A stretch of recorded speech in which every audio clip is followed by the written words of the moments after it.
Hi. So டேஸ்டியான, ஹெல்த்தியான, ரொம்ப குயிக்காக பண்ணக்கூடிய ஒரு லன்ச் மெனு தான் இன்றைக்கி நான் பண்ண போகிறேன். ஸோ இது என்னோடய ஃபேவரேட்னே சொல்லலாம். அதுவும் மழை காலங்களில் வாரத்தில் 2 நாளாவது கண்டிப்பாக இந்த ரசம் நான் வச்சுருவேன். என்ன அப்படின்னு தானே கேட்குறீங்க? அதுதான் தூதுவளை ரசம். ஸோ இதுதான் தூதுவளை இலை. இப்படி தான் பார்க்குறதுக்கு இருக்கும். இந்த இலையில பார்க்குறதுக்கு உங்களுக்கு தெரியுதா என்னன்னு தெரில. நல்லா ஷார்ப்பாக முள்ளாக இருக்கும் இலை முழுக்க.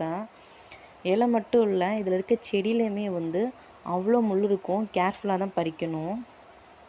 ஸோ அதை நான் எடுத்து நல்லா வாஷ் பண்ணி எடுத்துக்கிட்டேன். 2 பேர்த்துக்கு ஒரு 10லேருந்து 15 இலை பறித்து எடுத்திருக்கேன். ஸோ இப்போ ஒரு மிக்ஸி ஜாரில் ஜீரகம், மிளகு, அதுக்கப்புறமா பச்சை மிளகாய், அதுக்கப்புறமா கொஞ்சமாக கருவேப்பிலை, அதுக்கப்புறமா கொத்தமல்லி சேர்த்துருக்கேன். இப்போ இது எல்லாத்தையும் கடைசியாக நம்ம பறித்து வாஷ் பண்ணி வச்சுருக்க தூதுவளையுமேவும் நான் இப்போ இதில் சேர்த்துக்கிறேன். இதில் முள் இருக்கும். நான் முள்ளோடு சேர்த்தே நல்லா அரைச்சி எடுத்துக்கனால பிரச்சனை எதுவும் இல்லை. சில பேர் இந்த முள்ளையும் க்ளீன் பண்ணி சேர்த்துப்பாங்க. ஆனால் இது கொஞ்சம் கஷ்டம் அப்படின்னாலும் நான் சேர்த்தே அரைச்சிட்றேன். ஸோ இப்போ இது நல்லா மிக்ஸி ஜாரில் அரைச்சி எடுத்துக்கிட்டேன். இப்போ இதோட கடைசியாக ஒரு நல்ல பழமாக இருக்க 2 தக்காளியை கட் பண்ணி நான் இப்போ இதில் சேர்த்துக்கிறேன். இதையும் இப்போ நல்லா அரைச்சி எடுத்துகிட்டு வந்துடலாம். அவ்வளோதான். இதுக்கப்புறம் நம்ம அடுப்பை ஆன் பண்ணிவிட்டு நம்ம எப்பயும் போல் ரசத்துக்கு புளி கரைப்போம் இல்லையா, அந்த மாதிரி நல்லா புளியை கரைச்சி ஃபஸ்ட்டு பாத்திரத்தில் நம்ம இப்போ இந்த புளி கரைசலை சேர்த்துக்கலாம்.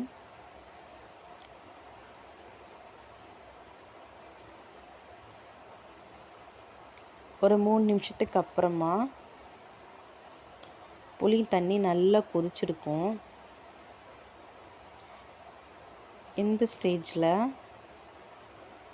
கொஞ்சமாக மஞ்சள் ஆட் பண்ணிக்கிறேன். அதுக்கு தேவையான அளவு உப்பு.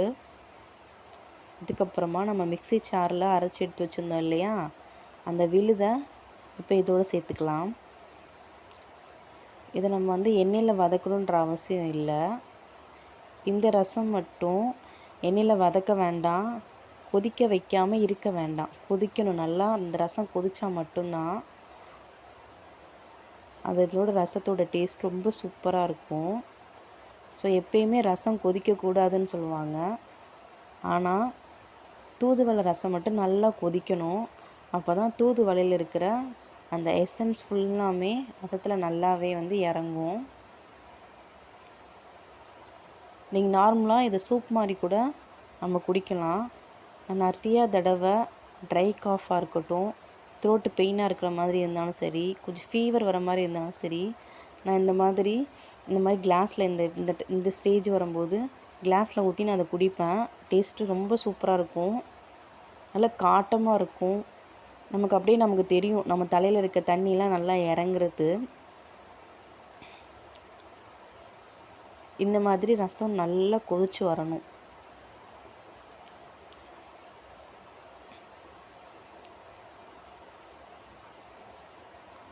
ஒரு 15 நிமிஷமாவது இது நல்லா கொதிக்க விடுங்க.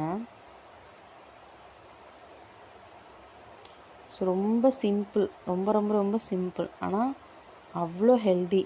நீங்கள் வெறும் சாப்பாடு இந்த ரசம் மட்டுமே வச்சு சாப்பிட்டிங்கன்னா அவ்வளோ டேஸ்ட்டாக இருக்குங்க. ஆனால் எங்கள் வீட்டில் இதுக்கு எப்பயுமே கொஞ்சம் காரா பூந்தி வச்சு சாப்பிடுவோம். ரச சாப்பாட்டுக்கு சூப்பரான காம்பினேஷன். இன்றைக்கி எங்கள் வீட்டில் சுட சுட சாதம், தூதுவளை ரசம், தொட்டுக்கிறதுக்கு காரா பூந்தி தான். அவ்வளோதான். ரொம்ப சிம்பிள். உங்களுக்கு உடம்பு சரியில்லைனாலும் சரி, வெளியில் எதாவது ஒர்க்கு போயிட்டு வந்துட்டீங்க, டக்குன்னு எதாவது குக் பண்ணணும், லன்ச் பண்ணணும் அப்படின்னா இதை ட்ரை பண்ணி பாருங்கள். எனக்கு தெரிஞ்சு நீங்கள் ரைஸை குக்கரில் வைக்கிறீங்கன்னா ரொம்ப ஈஸி. இல்லை நீங்கள் வடித்த சாப்பாடு பண்ணிட்டீங்கன்னா 30 மினிட்ஸில் இது ரெண்டுமே டக்குன்னு செஞ்சிடலாம். உடம்புக்கு ரொம்ப ரொம்ப நல்லது. அதனால் கண்டிப்பாக ஒரு நாளாவது தூதுவளை ரசம் வச்சு சாப்பிட்டு பாருங்கள். உங்களுக்கு தூதுவளை எப்படி இருக்குன்னு தெரிலனா வீட்டில் பெரியவங்க இருந்தாங்கன்னா அவங்ககிட்ட கேளுங்க. கண்டிப்பாக ரோடு ஓரத்துலேயும் சரி, இல்லை வீட்டுக்கு பின்னாடி இல்லை நம்ம ஏதாவது ஒரு கார்டன் மாதிரி இருந்தாலும் சரி, இல்லை தோட்டத்துலேயும் சரி, எந்த இடத்துல பார்த்தாலுமே கண்டிப்பாக தூதுவளை இருக்கும். இருக்காமல் இருக்கவே இருக்காது. கண்டிப்பாக அதை பறித்து ட்ரை பண்ணி பார்த்துட்டு எப்படி இருக்குன்னு சொல்லி மறக்காமல் செய்யுங்க. தேங்க்யூ ஃபார் வாட்சிங். இதே மாதிரி ஹெல்தியான ஒரு ரெசிபியோட இன்னொரு வீடியோவில் பார்க்குறேன். Thank you and love you all. Happy eating, happy cooking.